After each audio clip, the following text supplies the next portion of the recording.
함께 보실 하나님 말씀은 구약성경 스가랴 14장 1절부터 3절까지입니다.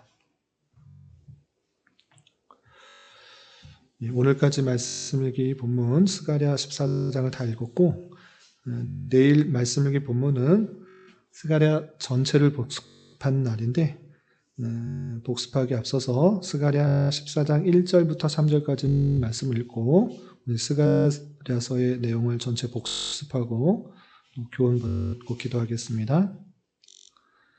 스가랴 14장 1절부터 3절까지 말씀, 구약성경 1324면 전후를 보시면 되겠습니다. 1절부터 함께 봉독합니다. 여호와의 날이 이르리라. 그날에 내 재물이 약탈되어 내 가운데서 나누이리라. 내가 이방 나라들을 모아 예루살렘과 싸우게 하리니 성읍이 함락되며 가옥이 약탈되며 부녀가 욕을 당하며 성읍 백성이 절반이나 사로잡혀 가려니와 남은 백성은 성읍에서 끊어지지 아니하리라. 그때에 여호와께서 나가사 그 이방 나라들을 치시되 이왕의 전쟁 날에 싸운 것 같이 하시리라. 아멘. 잘 오셨습니다. 스가랴서의 말씀을 오늘까지 해서 다 살펴보았습니다. 스가랴서 좀 낯설고 어려운 내용인데 다시 한번 복습하면서 정리하도록 하겠습니다. 이스라엘 백성들이 하나님의 진노를 받아 바벨론의 포로로 끌려간 뒤에 하나님의 약속대로 포로에서 되돌아온 일이 있었던 것입니다. 그런데 포로에서 되돌아온 이스라엘 백성들이 성전을 짓는 데 있어서 어려움을 당하자 이것은 하나님의 때가 아닌가 보다라고 생각하여서 자기 일, 자기 집, 또 자기의 평안만을 갖고 생각하는 그런 시기가 있었던 것입니다. 그런데 그것은 하나님께서 원하시는 것이 아니고 정말 힘써서 성전을 건축하고 여호와 중심의 신앙을 다시 회복하길 바랬던 것입니다.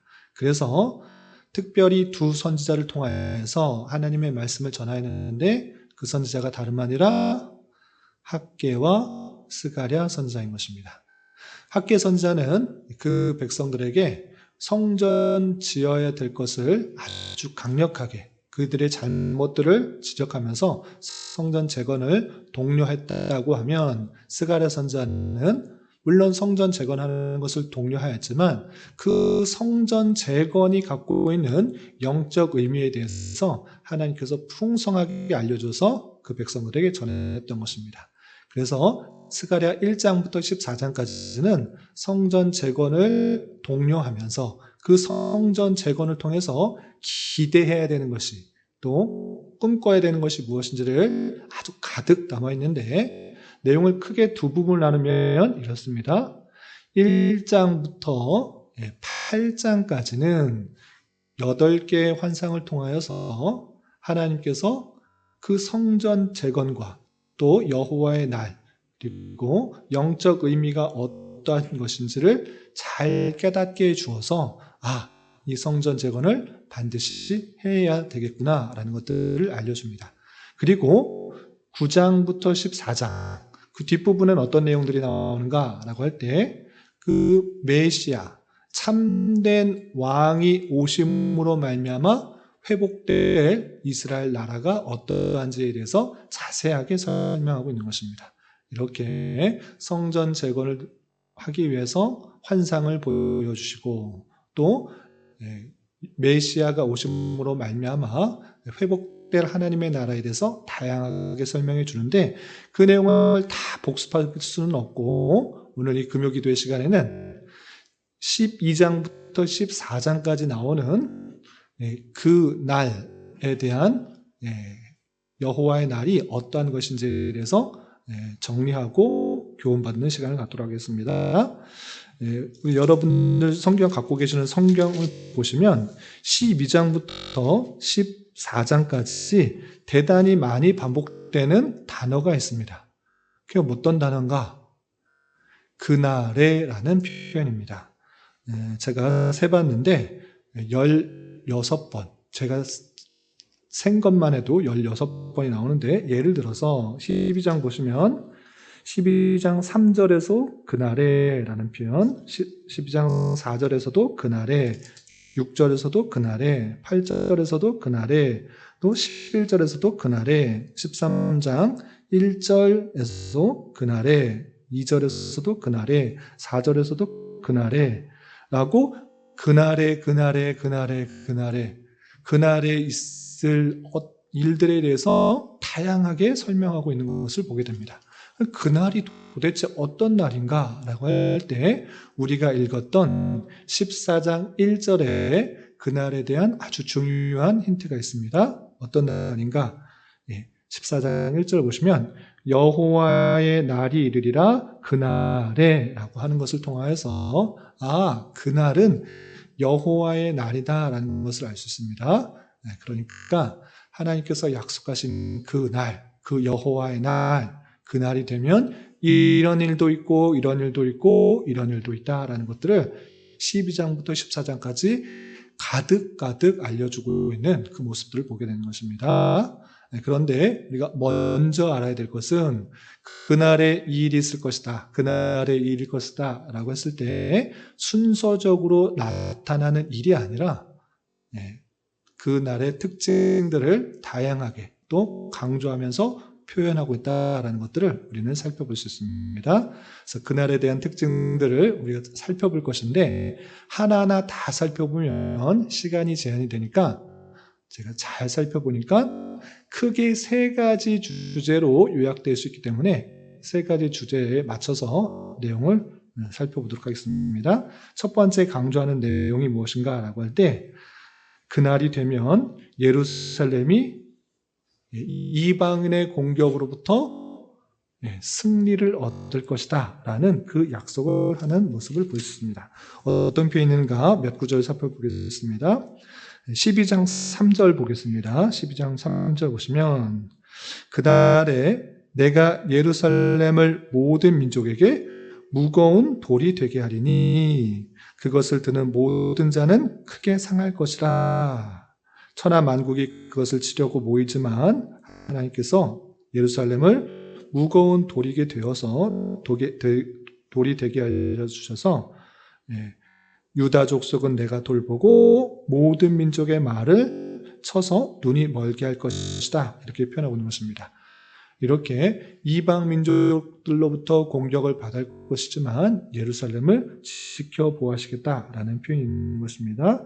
비슷한 표현이 어떤 표현이 있는가 보시면 9절에 이렇게 되어 있습니다. 9절 보시면 12장 9절입니다. 예루살렘을 치러 오는 이방 나라들을 그날에 내가 멸하기를 힘쓰리라 라고 하면서 이방 나라가 예루살렘을 치러 올 것이지만 하나님께서 그들을 멸하시겠다 이렇게 표현하고 있는 것입니다. 또 비슷한 표현으로 많이 있지만 한 구절만 더 살펴보겠습니다. 14장 3절 14장 3절 보시면 그때 그날 여호와의 날을 그때 말을 하는 것인데 여호와께서 나가사 이방 나라들을 치시되 이방의 전쟁 날에 싸운 것 같이 하시리라 라고 하면서 하나님께서 이방 나라들이 공격을 해올 때 그 백성들을 친히 지켜주신다라고 약속해 주고 계신 것입니다. 이 말씀은 우리가 지지난주에 살펴본 것 같이 하나님께서 그 예루살렘에 불같은 성곽이 되어주셔서 친히 보호하여 주시고 지켜주신다라는 말씀으로 우리는 이해할 수 있는 것입니다. 이렇게 하나님께서 지켜주시기 때문에 그 백성들은 어떠한 모습 가운데 있는가 이것도 추가적으로 교환은 나와 있지 않지만 추가적으로 살펴보면 이렇게 되어 있습니다. 12장 6절 보겠습니다. 12장 6절 그날에 내가 유다 지도자들을 나무 가운데 화로 같게 하며 곡식단 사이에 횃불 같게 하리니 나무 사이에 화로 곡식단 사이에 횃불 이게 무슨 뜻이냐 그것이 불이 가운데 있음으로 말미암아 주변을 다 불사르는 그 모습들을 불사르는 모습으로 나타나게 하겠다라고 표현하고 있는 것입니다. 그래서 그들이 그 좌우에 에워싼 모든 민족들을 불사를 것이다 라는 표현. 또 8절에는 이런 표현이 있습니다. 8절. 그날에 여호와가 예루살렘 주민을 보호하리니 그 중에 약한 자가 그날에 다윗 같겠고 다윗 족속은 하나님 같고 무리 앞에 있는 여호와의 사자 같을 것이라 라고 하면서 그때가 되면 하나님께서 지켜 보호하시기 때문에 가장 약한 자, 약해 보이는 자도 정말 용맹스러웠던 골리앗을 무너뜨렸던 다윗과 같은 그 모습이 되게 하실 거다. 이렇게 표현하고 있는 것을 보게 됩니다. 이렇게 그날이 되면 메시아가 오심으로 말미암아 회복될 그 하나님의 나라가 되게 되면 하나님의 택하신 백성들이 하나님으로 말미암아 보호함을 받고 그들이 힘있게 될 것을 말하고 있는 것입니다. 이것이 첫 번째 특징이고 두 번째 특징은 무엇인가 라고 할 때 참된 메시아 그분이 오심으로 말미암아 회개 운동이 일어날 것이다. 그리고 정결케 되는 그 영적 회복이 있게 될 것을 표현하고 있습니다. 어떤 표현인가 보시면 12장 10절에 이렇게 되어 있습니다. 12장 10절 보시면 내가 다윗의 집과 예루살렘 주민에게 은총과 간구하는 심령을 부어주리니 다윗의 집과 예루살렘 주민에게 은총과 간구하는 심령을 부어준다라고 했습니다. 그냥 쉽게 말해 하나님의 택하신 백성들에게 은총을 내려주시고 간구하는 심령을 부어주시는데 그렇게 되면 어떻게 되는가? 그들이 찔른 바 그를 바라보고 그를 위하여 애통하기를 독자를 위하여 애통하듯 하며 그를 위하여 통곡하기를 장자를 위하여 통곡하듯 하리로다 라고 표현했습니다. 이 무슨 말입니까? 그들이 그 찌른 바 그를 바라보고 라는 것은 예수님, 그 메시아가 오셨음에도 불구하고 그를 팔아 넘기고 십자가에 달려 돌아가시고 찔려 죽게 하시는 그 모습들을 뜻하는 것입니다. 참된 왕, 그 공의의 왕, 화평의 왕, 그리고 겸손의 왕, 참된 왕이 오셨음에도 불구하고 그를 잘 대우하지 못하고 그를 찔려 죽인 것, 그 참된 왕이 죽은 것으로 인하여 참으로 안타까워하는 것입니다. 내가 마땅히 죽어야 되는데 그를 죽였다라는 그 마음을 받아서 애통하기를 독자를 위하여 애통하듯 그런 애통이 있다라고 표현하고 있는 것입니다. 그 백성들 모두 개개인이 그 참된 깨달음으로 인하여 회개 운동이 일어날 것을 표현하고 있는 것입니다. 여기서 중요한 내용이 나오는데 하나님의 택하신 백성들 그리고 예수 그리스도를 참으로 메시아로 받아들이는 사람은 내가 십자가에 달려 죄값을 치러야 되는 그런 모습이지만 나를 대신하여 예수께서 십자가에 달려 돌아가셨다는 사실들을 알고 참으로 애통하는 마음, 참으로 회개하는 마음들이 나타나야 된다라는 것입니다. 그 믿음, 그 아픔들이 느끼는 자가 참으로 하나님의 택하신 백성들이고 그 참된 회개로 말미암아 그 죄가 사해진다라는 사실들을 깨달아야 될 것입니다. 이 비슷한 표현이 어떤 것들이 있는가 보시면 13장 1절에 이런 표현이 있습니다. 13장 1절 보시면 그날에 죄와 더러움을 씻는 셈이 다윗의 족속과 예루살렘 주민을 위하여 열리라. 죄와 더러움을 씻는 셈이 다윗 족속과 예루살렘 주민을 위하여 열리라. 무슨 뜻입니까? 십자가에 달려 돌아가심으로 말미암아 참으로 애통하고 따로따로 회개하는 그 모습들이 있을 때 죄가 씻어지게 된다. 더러움을 씻는 셈, 그 셈으로 말미암아 깨끗하게 죄사함을 받게 된다라고 표현하고 있는 것입니다.